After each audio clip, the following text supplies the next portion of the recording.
How young were you when you first started growing a beard? 90. No, I wasn't not until I was in my 20s. Oh, okay. Yeah, in my 20s, I decided at the time, everybody had goatees, so I tried that out, and then I grew a full beard, and then once I decided that my hair was thinning, and that I was just going to embrace it and shave my head. Yeah.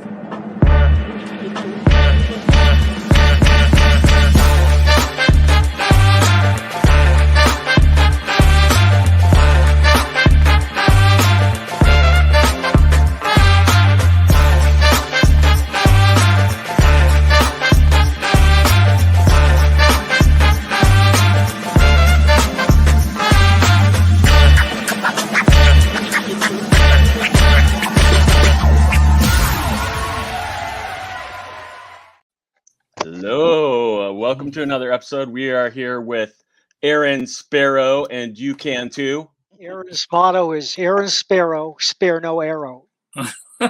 Exactly, and he will live and die on that hill. Well, Aaron is an artist, been working in the field for a long time. He's most famous for Darkwing Duck. He created the show for TV, but they wouldn't let him use his stories. But he got back at them later when they started publishing the Darkwing Duck comic, which he both wrote and illustrated. But he's a very wide-ranging illustrator. He can do not only funny animal stuff, but superhero stuff too. And in fact, a lot of his work reminds me of Bruce Timm. I should say that to Aaron. Aaron, a lot of your work reminds me of Bruce Timm. Well, actually, I'm actually the writer. So what you're looking at is the artwork is James Silvani. Oh, never mind. So it's James Silvani who But you're telling him to draw it that way. Yeah. So when I actually, when James is like, hey, I don't want anything to do with you anymore. Yeah. I'll just rip off his style. But you worked on the animated show, right? No, I did not. Actually, I was too young to work on the animated show. The show was created by Tad Stones with various other collaborators at Disney, and then it was a big influence on me. I absolutely loved the show as a kid, and I always told myself, if I ever got a chance to work in comics, I would love to bring Darkwing Duck back. So I had a whole plan in my head, and then through sheer, call it fate, call it karma, or just divine guidance, I ended up at a company, Boom Studios, that had the Disney license. Okay. And so while they were interviewing me, and they were like, "Okay, well, we want to bring you on." What we want you to work on is we have the Disney license. We want you to do Disney books. And I immediately asked, I said, is Darkwing Duck part of the license? And they asked me, what is that? And so, I explained to them what it was, and they weren't particularly interested. But I kept pushing, while I was there. Their plan was like Mickey and the Standards, and they were going to make these, do these Mickey compilations that they were going to send out to libraries, and every library was going to order 5 copies, and they were going to make all this money. And it didn't work out that way. So eventually their desperation plunged to the level that they were like, well, just give him a 4-issue miniseries and shut him up, about this Darkwing thing. And it ended up being the most successful Disney launch that we'd had. Didn't you write an episode or two of Young Justice? Yeah. I got to write an episode of Young Justice this last season on HBO Max. Was really grateful for that. Greg Weisman is somebody that I met through working on Darkwing, and I would put together panels at cons, for the Disney afternoon. And of course, cool. Greg is the creator of Gargoyles.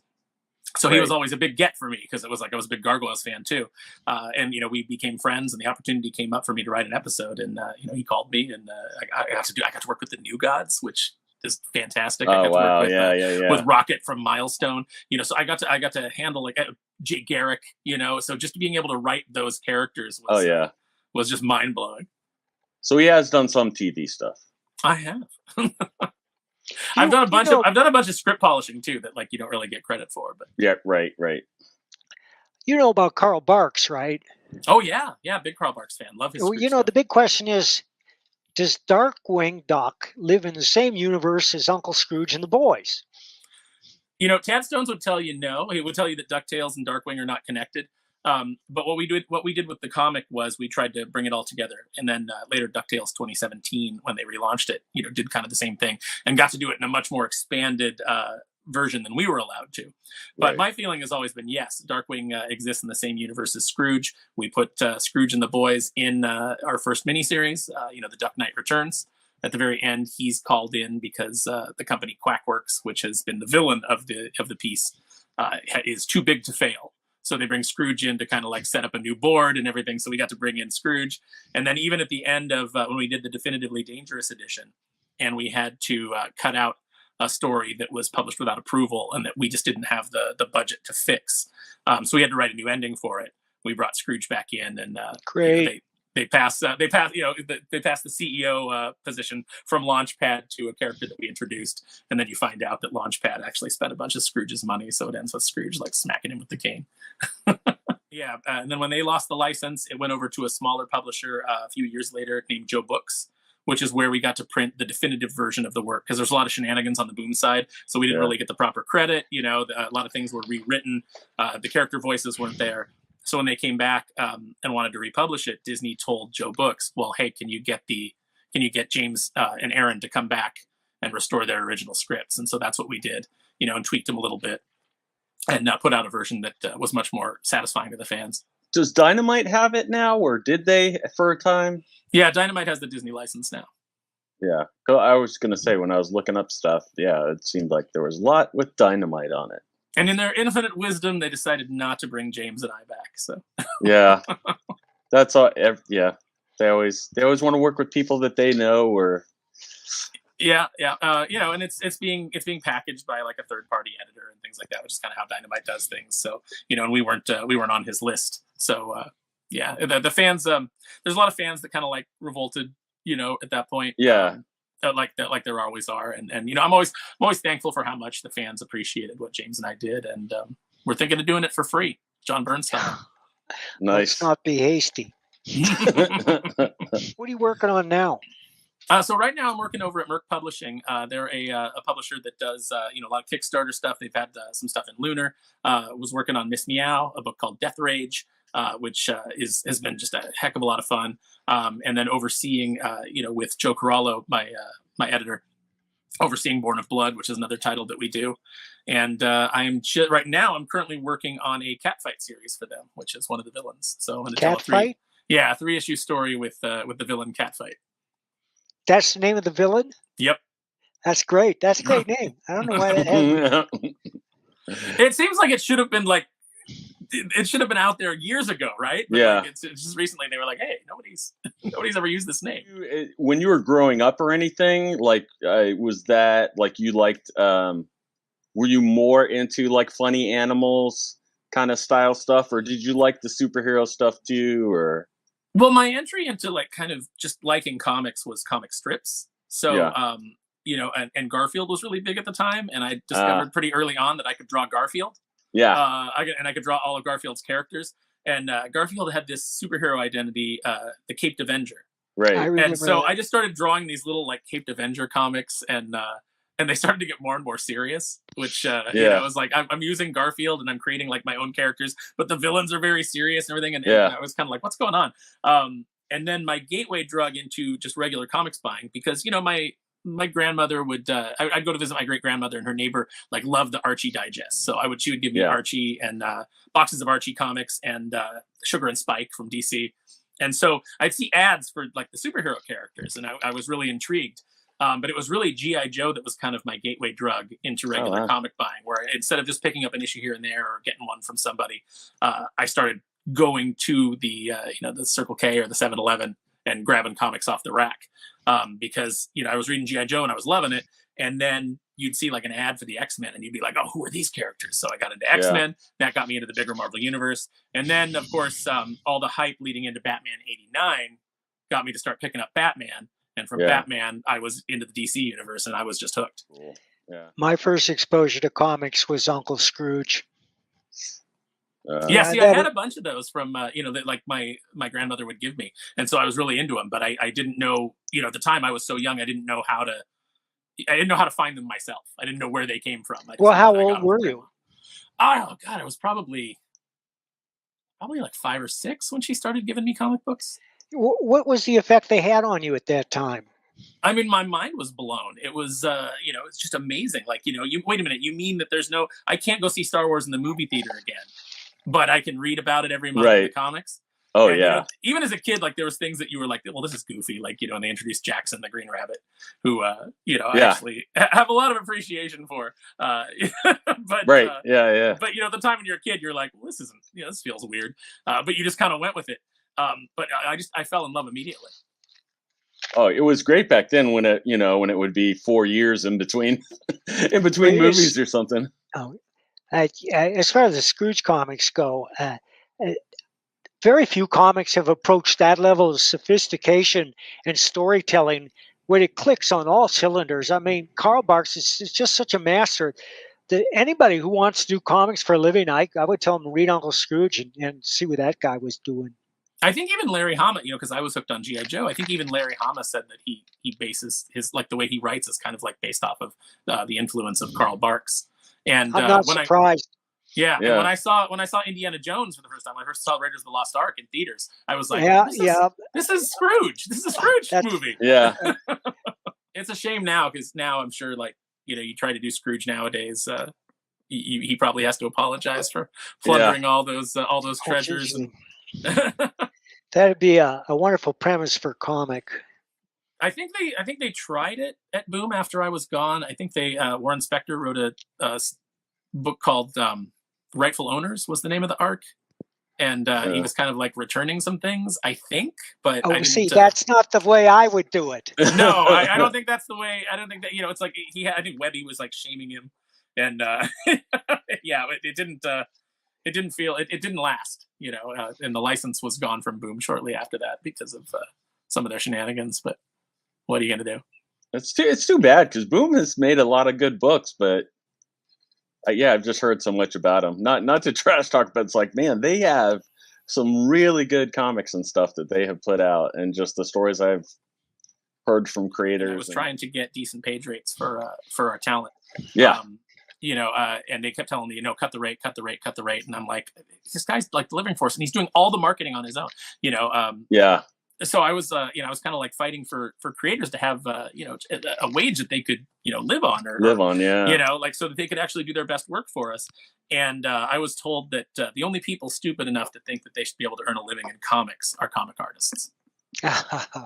And so it was, it was one of those really like eye-opening kind of things about the attitude of a publisher towards the creatives, is that they were just people there to be used. And I just kind of realized how little I was getting paid. That it was the same with me. For all the talk of you going in and them telling you we're a family. We're a family when you need me to work a 16-hour day to get something out the door. But if I need a day off, then all of a sudden we're not really family anymore, and it's a problem. Can you tell us what your page rate was? I wasn't getting a page rate. I was getting paid as an editor. And when they brought me in their office was on Wilshire in Los Angeles, very expensive.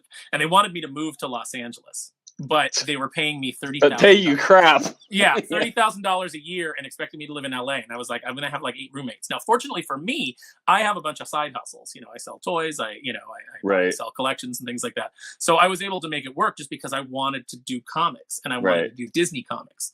So as the editor, designing the book and laying out the script and everything, they wouldn't let me actually write it and put my name on it. So basically I gave all of my stuff, all of my ideas, my plot, my breakdowns, everything to another editor who was allowed to write, which didn't make any sense, except for the fact that the editor-in-chief didn't like me very much. Eventually they bumped me up to $35,000 a year. But it was just how long ago was that? Oh, this was 2009. Jesus.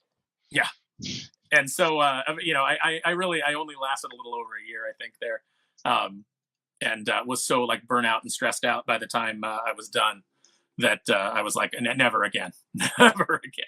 It's crazy, especially with California. But you're still there, right? I'm still here. I have not escaped yet. I'm always looking for. I've got some connections here that I can't sever quite yet, or that can't I can't move over. But as soon as I can, man, I'm out of here. It is a beautiful state. It is like one of the most beautiful states in the country, I think. Yeah. We got great weather. You got the beaches. You got the mountains. But it's just run by complete idiots, and it's just getting worse and worse all the time. Where would you move to? Either Texas or Florida, I think, is where I've been looking. Although, I've heard Right. but Florida is super humid, which I hate. Yeah. Oh yeah. No, I'm trying to leave. I have Really? me. Yes. I've told Mike this so many times. Because humidity is one of the worst things for arthritis, and I have really bad arthritis. And you need the dry heat. You need like an Arizona. Right. Exactly. Where are you looking at, Jeff? Where am I looking at? Yeah. Are we talking to Aaron or what? I'm looking I'm interested. Carolinas. I'm looking at we're actually one of the places. So basically, anybody that has really bad arthritis knows that like every time the weather change, the pressure changes and stuff like that, it just kills your joints and everything. So you look for places either that are and I know Mike would love for me to move to Colorado, but my wife would never live there because gets too cold. But we would do the Carolinas, and specifically Asheville, North Carolina, because there's a pocket between Asheville and where it is one of the most and a couple other places are where the weather's the most stable. Like it doesn't do these big like in Florida because it's tropical. Oh my gosh! I mean, it's like 50 one day, 100 the next, and like all humidity, 20% humidity. I mean, it's just every day. Mm-hmm. And it's just like, I mean, for people with arthritis and things like that, it's like terrible. Yeah, California weather's pretty consistent. We've had a lot of rain this year, which is really good. That's great for you guys. Because, I mean, we had droughts and stuff. I mean, I was assured by Governor Jerry Brown that we were in a permanent drought because of climate change, and that's why we shouldn't build any more reservoirs and should put that money into high-speed rail. And now we've had all these rains and no reservoirs to soak it up, so it all just pours out to the ocean because we got such great leadership here.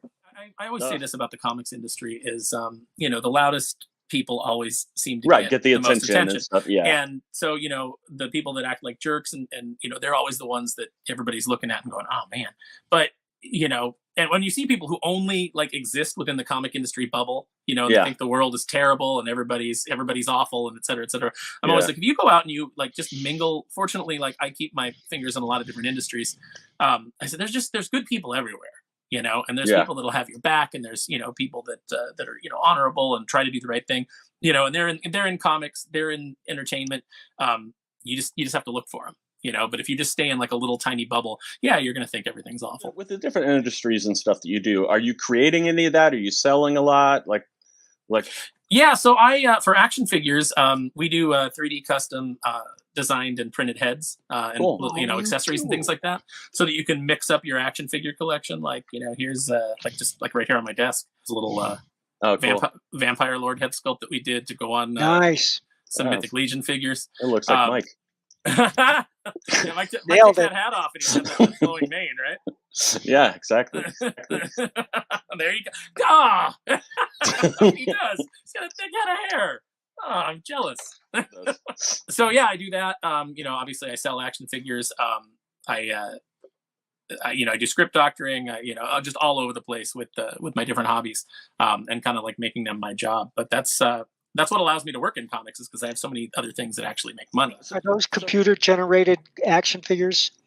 No, I mean, they're actually, you go into a program called, Nomad, or there's another one that just escapes me right now, but that we use that, you go in and you sculpt, you 3D sculpt it. And then once it's done, you print it.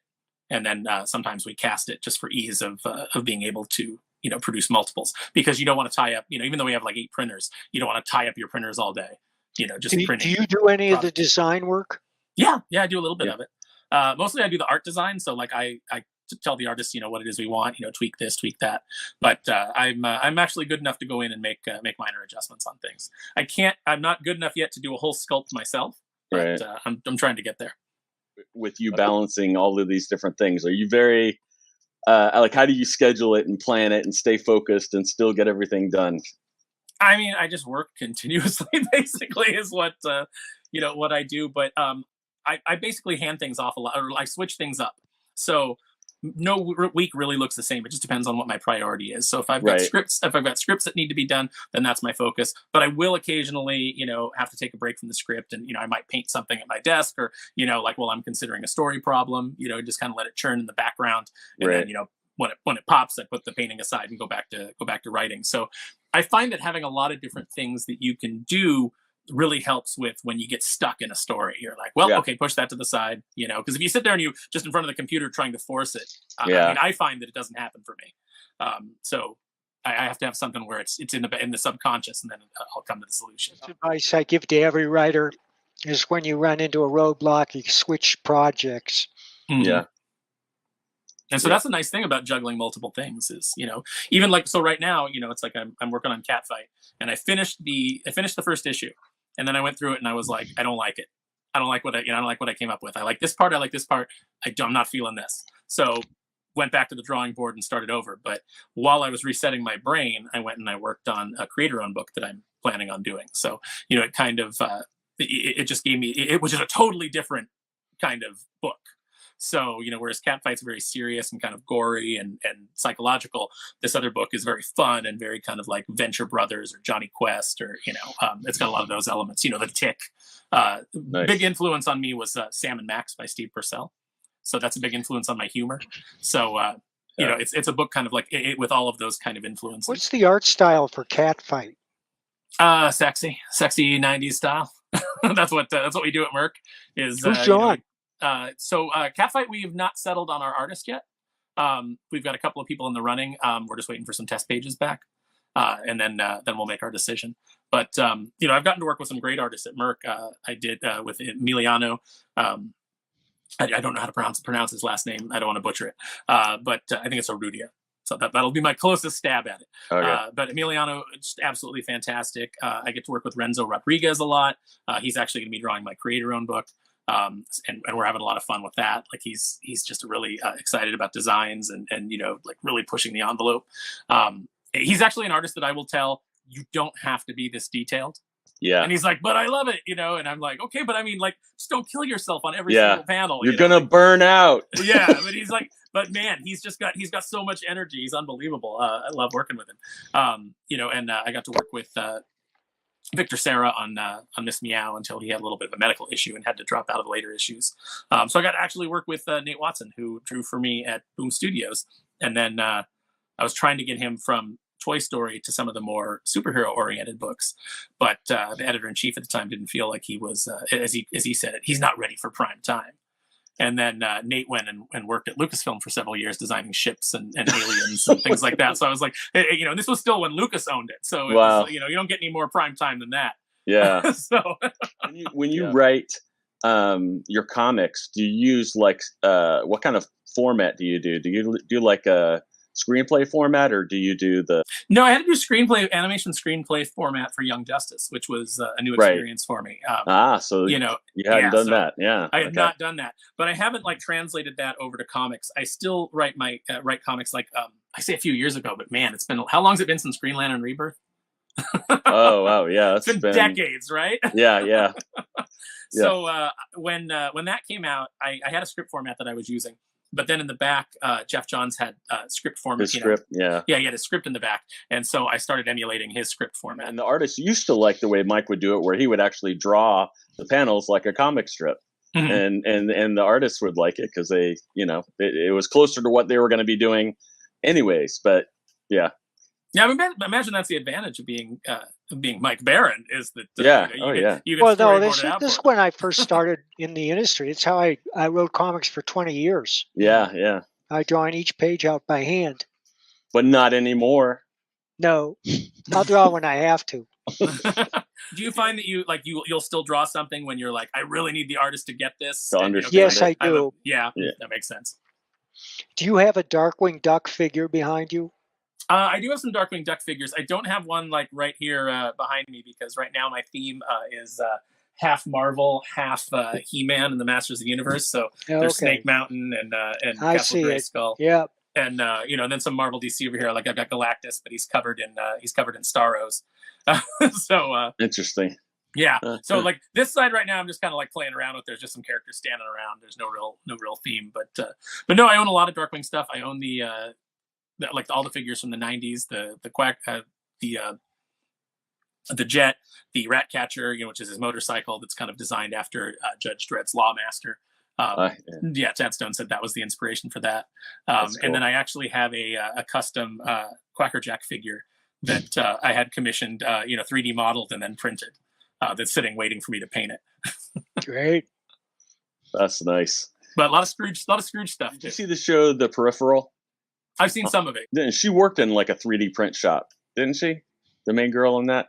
I think so. They had one in town. Mm-hmm. I'm just wondering if you think that we're going to be heading that way. I mean, we have some now, but I'm just wondering how much more we're going to head that way with computer and technology, like where it is. I saw something written by an AI the other day. It was like a poem that someone did in Dr. Seuss style, and I was like, "Wow, this is really, really good." And it's a little bit intimidating, but I guess everybody's just got to step up their game. I don't think that it'll ever, hopefully, it never replaces human writing, and human art. I know that's the big concern right now, but no, I think the 3D printed stuff is great. It's leveled the playing field in a lot of ways. It's really making toy manufacturers step up their game. Because now, but also it's beneficial to them because it's okay. So say you take a line like Mythic Legions, which is done by the Four Horsemen. It's a fantasy kind of action figure. So it's like this. So you got your orcs, you got your elves, you've got your knights. Right. And the nice thing about these is every little piece of it is modular, so you can pop it out and swap them around. So they've already made them very customizable. But this is a custom head. So as long as you're not producing whole figures and like actually competing with them, you're just doing peripheral parts. You're actually helping them out because you're pushing people to buy more figures so they can add the parts to them. It's a beneficial relationship, and I think that most toy companies have recognized that so far. It would seem like that they would get into licensing more and more with and letting people do it for a fee or carry the design or something. Yeah, there's I can't remember which one it is, or I would totally shout them out. But there is guys like us that do the 3D parts, but they actually got the Death Dealer license, and they made official like Death Dealer parts. So, wow! Yeah, because you were talking about when we were talking about like Marvel and stuff, and them getting probably more into licensing the way that they already have, and DC has to an extent too. I'm actually shocked since DC has more properties that are expiring license wise, copyright wise. I'm surprised that DC hasn't jumped in on that more and done more with licensing and gone ahead and just got people. I mean, because they only have, I don't know exactly how it works, but I know they only have about 10 more years with Superman, Batman, and Wonder Woman. Yeah, it'll be interesting to see how that all plays out, because it's like, so Batman enters the public domain, but only in the form in the original, in the original form. And then the bat symbol can be trademarked, so you can't use the bat symbol. You have to design your own bat symbol, which I think is why they've tried to design every bat symbol under the sun that they can think of. Right. On different characters. Yeah. And you won't be able to use the name Batman. You might be able to use Cape Crusader if they haven't trademarked that, or it's like you see the Conan comics that are coming out that are called like the Cimmerian, but not Conan the Barbarian. So there'll be a lot of like tricky workarounds like that, but I think it's a good thing. I think that it's a way to breathe new life into these things. Like I said, we're really inspired by John Byrne going and doing his Elsewhen X-Men, and just kind of doing it for himself, for the fans, and the fans of course can contribute to his Patreon or whatever he does as thank you. But basically, he's doing it for free. And since Dynamite decided to pass on us, and we have so many fans wanting to know what the conclusion of our story is, we're really figuring out the way to bring it to fans, so that they can enjoy it. It's at the point where it's like you don't need permission from these corporations to do fun stuff. Now that in the comic industry and even in the movie industry that essentially they're producing fan fiction, like for example, like Star Wars. Like Star Wars now is just Kathleen Kennedy approved fan fiction, and not Lucas canon, and it'll never be canon as far as I'm concerned. But you have fans that are out there producing content that I would much rather consider canon, because they actually care about the lore, they care about the characters. So, and even in comics you're seeing a lot of fan fiction being put out, like, Megan Fitzmartin's Robin series, which is just, an absolute fan fiction. But hey, some other guy on the internet could go and tell a really compelling Robin story that should have been part of the official DC Comics universe. But you just don't have the people running it who know how to identify the difference between something that matters and something that's lore breaking and that's going to actually damage your product, or they just don't care, or they're very interested in damaging the product because they have some kind of agenda. So I think it's I think it's really good that that fans are out there, kind of keeping these things alive. And eventually, I hope that the powers that be recognize that that's what's happening, and that they need to kind of like clean house and reset. And obviously, the Snyder Cut is a great example too. It's like, I mean, they'll bend the knee if they have to. Well, once they realize that there's no profit in pissing off your customers, right? And Disney, or Disney Lucasfilm is still very much in the process of calling their customers names if you don't like the product, right? But they'll be the slowest one to change. But as the stock continues to drop and less people are interested in these things, and the merchandising money stops coming in because it's not worth it for these companies to pay for a license that you've damaged. Thousands signed petition demanding Disney stop grooming children. Damn. That's I was thinking the other day, I was looking, and obviously I'm a big fan of Walt and of what Disney used to be. I'm very much a fan of the Disney tradition and the kind of family aspect of Disney and the magic and everything that was present when I was young. And it kind of grieves me that that's not present today. It's all just so manufactured. Pixie dust is synthetic. Nowadays, it's not real anymore. There's no real magic, and so it really breaks my heart. So when you see something like that, that's what Disney is being identified with by their policies and by the statements that they've made and things like that. It really breaks my heart that this is where we're at now, because it's a company that I've just put so much, even just in the Darkwing series, put so much blood and sweat into. And I was thinking the other day on Twitter, why does Disney advertise on Twitter? It makes no sense to me, because if you look at the comments, they're just getting shredded every single time. And it's like, you guys, now they've started turning off comments on their YouTube trailers and things like that because they're just getting shredded. But it's like, that should really tell you something. The loss of profits, the fact that Lightyear failed, the fact that Strange New Worlds failed, and the fact that Mario just came out and is a film with no agenda. It's not trying to beat you over the head with anything. It's just trying to be entertaining. And that movie has just drew families in, which used to be your audience. Oh, and that's big time money too. Mm-hmm. Yeah, it should tell you something about the direction that you're heading, is that families are walking away from you.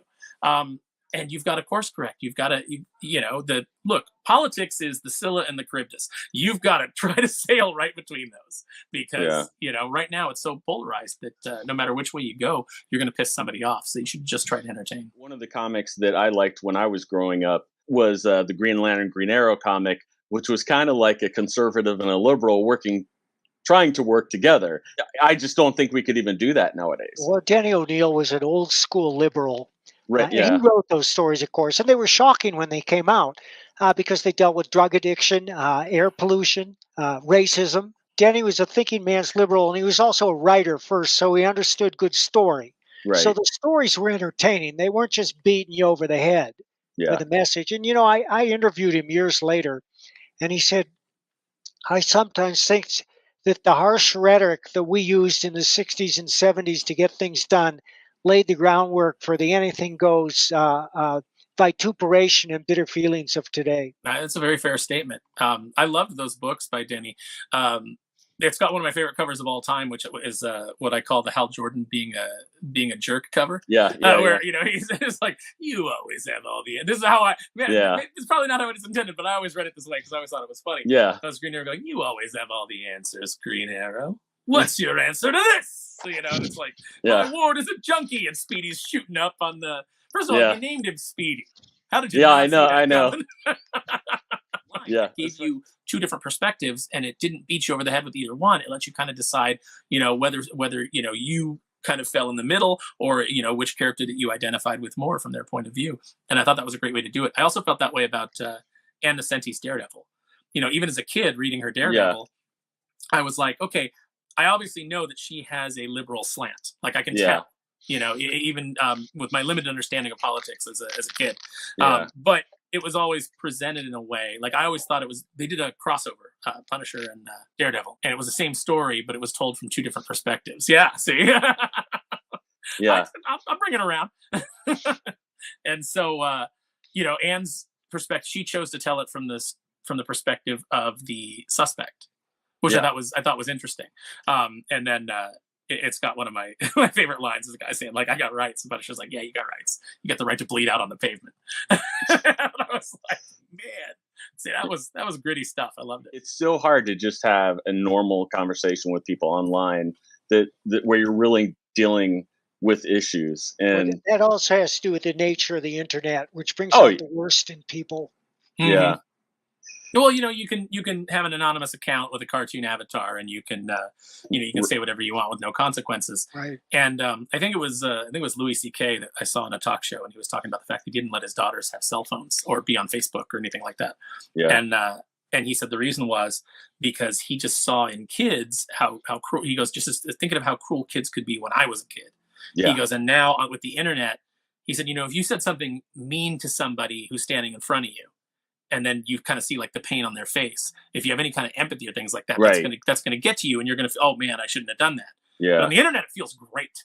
On the internet, you just go, oh yeah, owned. You yeah, get all of the dopamine with none of the empathy. So it's a really bad scene on the internet. Some of the different things that help control behavior, where you do it to yourself to help you, like an app or something that's like, okay, to help writers focus or help other people focus, where like it limits you and does not let you on the internet for like so many hours of the day or a certain time or whatever. And I was like, really, there needs to be an app or something that when you go to like post something, like it doesn't actually post it for like an hour or 10 minutes or something, so you can actually think about it after you've kind of put your words down. And that's a good idea. It's like, man, it's like that would help a lot of people. Well, Twitter Blue, you've got like 30 seconds. Yeah. Like 30 seconds before it sends. Right. Or you can force send it, but it gives you that 30 seconds of like, do I really want to say this? Right. Which I kind of like. There's been studies about there's a certain percentage of people that have no inner monologue. Like they don't have any inner discussions with themselves, right? And which is really alarming to me. But then you see Twitter and you go, oh yeah, because every single thought that they have is just out on the internet. Even like the random thought. So we all have stuff that creeps into our brains that shouldn't be there. And I'm sure you guys have it where like something will come into your brain and you'll be like, and then you'll go like, oh, why did I think that? Like, oh, and so you try to like lock down and control your thoughts, because every now and then something will just slip in there, something that's not of your values. But on Twitter, like people are just firing it off all the time and then having to apologize later. It's digital diarrhea. But there's a specific guy on Twitter that's kind of like a comic creator in the periphery, like never really been hired by anybody, but does some independent stuff, and just constantly like fighting with Twitter enemies, which to me is just like the most absurd, like concept in the world. But always fighting with Twitter enemies, but then also always begging for money and talking about how miserable his life is. And it's like, so you create all these enemies and then you just hand them joy by telling them how miserable you are and how pathetic you are. And the fact that you can't even pay rent every month. It's really depressing. It's like at some point you have to have some kind of, self-awareness and say like, maybe this isn't working for me. Maybe I need to make some changes. And that's where my new company, Twitter Intervention, comes in. I don't know if you guys know this, but like one of the things that I did not know until I don't know, like probably like 5 years ago, but with the younger crowd with texting etiquette, like you don't put punctuation at the end of the sentence because that comes across as very like hard to them. So I'm constantly, especially like being a writer, like, and I would sit there and erase my punctuation when I'm like texting my kids or something, or other people I knew that were like younger. And then some people were like making fun of me. Like, they're like, you're a writer. You should be like, this doesn't even, I was like, it's because of my audience that I'm sending it to, and I want to, the way I want to communicate with them. And they're like, oh yeah. Like when he puts a period, yeah, it's like putting good his foot day, down. sir. Yeah, drop it, Yeah, it's like, and the same with like an exclamation point. It's like, calm down. It's like, or all caps. Yeah, or all caps. Why are you yelling? It's like I'm doing all caps to differentiate between this paragraph, which is a totally different subject from this other, and this more important. So I want you to focus on that. Yeah, and tone's so hard to read, and especially if if the person that you're dealing with is in any way socially awkward. Like somebody on YouTube was trying to set up having somebody come on their show, and they said, "Hey, how's 2:00?" And the guy like responded, and when he responded, in the positive, and he put an exclamation point on it. And like like it was just like a one-word response, like perfect or something like that, or something to that effect. But it was in all caps with an exclamation point. And then the host was like, I'm bringing you on my show, on my platform, and you talk to me this way, and et cetera, et cetera. And the other guy was like, wait, what? And it had like another friend had to come in and go, he's excited. He's expressing excitement. He's not being disrespectful. And that's the problem. I've gotten in trouble in relationships with text. I've gotten in trouble in business with text because a lot of times I'm just trying to answer you as soon as possible. Right. But if I'm doing something, it'll be a very quick, very blunt like response. Yeah. And people will interpret that as like being rude or being snarky or, and I'm like, no, I always tell people, have I ever disrespected you in person? Yeah. And they're like, no. And I say, so try to lend me that in text. Like, trust me, I'm really good with words. If I want to disrespect you, you will know it. It will be clear. But if there's any question whatsoever, assume that I'm talking to you the way that that I would talk to you, because I try not to disrespect people until they become, just unforgivably disrespectful, disrespectful. And what I learned early on Twitter, and especially in comics, from going to shows and things like that, is there's a high percentage of people with autism, and to varying degrees on the spectrum. And so sometimes I would get these blunt comments from people, and I'd be like, "This guy's an asshole." Yeah. And so my feeling is that I should respond in kind, and then I would have to kind of like pull back and go, wait a minute, I'm going to be nice for a long period of time and just kind of feel this out. And often what I would find is that they were autistic. They don't necessarily know how they're coming at you. They don't know how they sound. They're just saying what their feeling is, and they're not couching it in any prettier language or anything like that. So I tend to try to be very forgiving on the internet, because you don't necessarily know who you're talking to, and especially if they've got like a cartoon avatar. Mm-hmm. I have 5 rules. Number 1 is no sarcasm. Number 2, no ad hominem attacks. Number 3, be brief. Number 4, keep your sense of humor. And number 5, and most important, know when to quit. I will never go beyond one retort to an argument. Mm-hmm. I've only seen it happen a couple of times. I saw Greg Weisman's change somebody's mind once, and I saw Jesse Blaze Snyder change somebody's mind once. That's the only 2 times on the internet I've ever seen anybody win. So it's like, win somebody over who's determined to argue with them. So it's like, I told both of them, I said, it's like you discovered a unicorn. Yeah. What are some of Aaron's like ultimate goals? Like after, like what are things that you would love to see happen for you or to be involved with down the road? It's funny because I tend to be very vocal and very critical of kind of like the current behavior in the comic book industry and the current quality in the comic book industry and in entertainment in general. And so that limits a lot of your opportunities. But I decided a long time ago, between if my choices are ass kisser or outlaw, I'm gonna go outlaw every time, because I've got to be true to myself. And so at least if you are somebody who comes to me looking for my take on things, that you're getting my honest opinion. If I think something is good, that I honestly think it's good. If I think something's bad, that you're getting my honest opinion. I'm not just I'm not just out there playing a character. And that's really important to me, because I think that right now, especially with Twitter and with the kind of collapse of media that we're seeing, is people really do crave authenticity. Yep. That's why YouTube is so huge, is because you're getting, there's some grifters, but you're getting people's honest takes on things for the most part. Sites like Clownfish TV, where, I've known Neon and Geeky for years through Disney Comics. That's how I first met Neon. And I know that everything that he's saying is absolutely his genuine take on it. So whether I agree or disagree, at least I know I can trust it. And I think so that's really important to me. So I don't have a lot of goals of like, I don't think I'll ever get a call from Marvel. I'll ever get a call from DC. And that's fine, because at the current state of those companies, I don't think I could work within that framework anyway. So my next step is doing what you guys have done, which is go out and do my own creator-owned project. Yeah. And so right now I'm working on hashtag Kneel Before Doomface.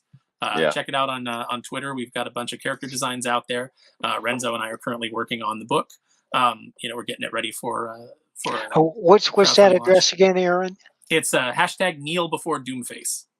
Kneel Before Doomface. Yes. So the elevator pitch is it's a two-pronged story. On the one hand, you have the two hero characters who are coming to the city to try and make, they've had some success as independent superheroes, but they're trying to come and be, big city superheroes. And the conceit of that is, what if breaking into the superhero business was like trying to break into the modern day comic book industry?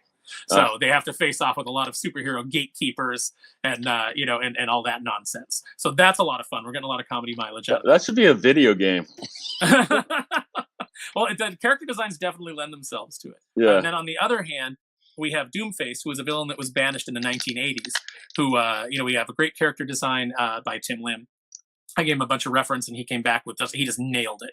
Yeah. Gave me exactly what I wanted. So it's a mixture of like great 80s villains like Hordak, Skeletor, Doctor Doom. Obviously Doctor Doom's older in the 80s, but I see it. Yeah, a mix of all these kinds of influences, and he's now come back in the present day, and he's going to reestablish his villainous kingdom. Right. But he's running into a lot of unexpected political correctness and things like that. So there's a lot of jokes in that, because his major domo that he chooses is very very modern. So she kind of knows what the cultural climate is, and she's trying to advise him and keep him from making faux pas. But he's also a villain and doesn't care. So you do these drawings? No, these were done by Renzo Rodriguez. He's a writer. Mm-hmm. Well, he's an artist too. I doodle. Like I'm good enough to I could never draw a book unless it was very amateurish. But I'm good enough if you come up at a convention and I sign a book for you, I can doodle a character for you. Me too.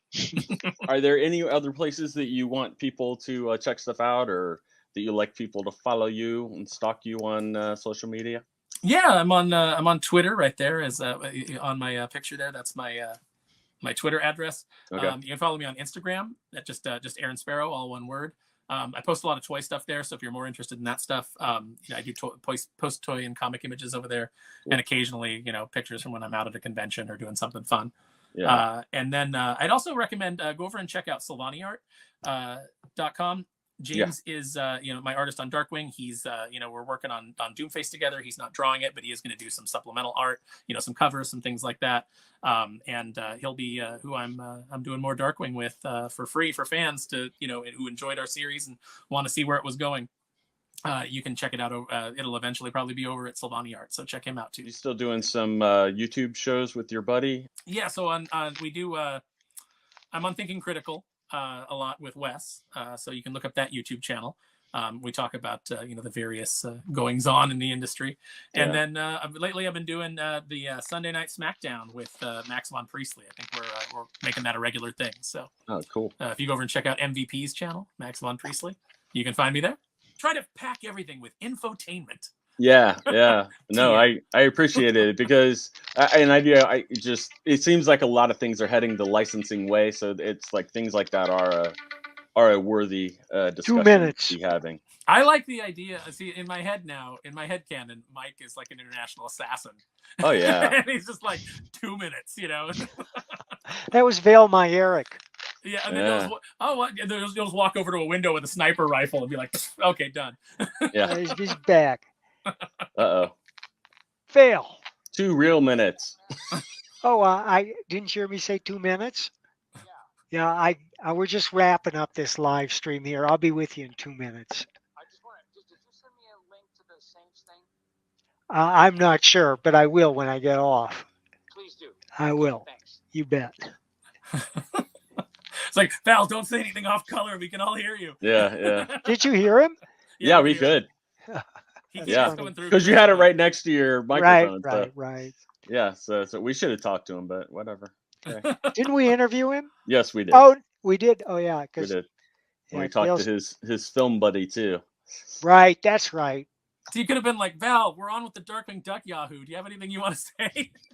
If I'd have thought of it. Oh, yeah. Actually, he'd probably say, "Yeah, I need to paint a picture of Howard the Duck and Darkwing Duck together." That's a good idea. Funny.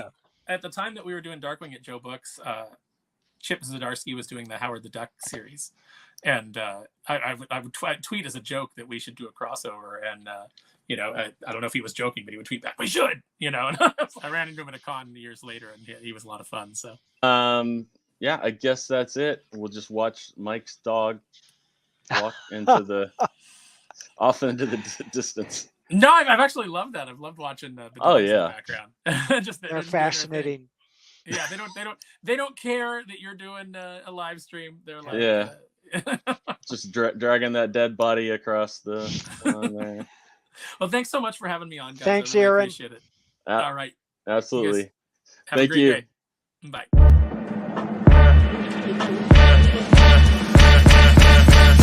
Your hair was just migrating.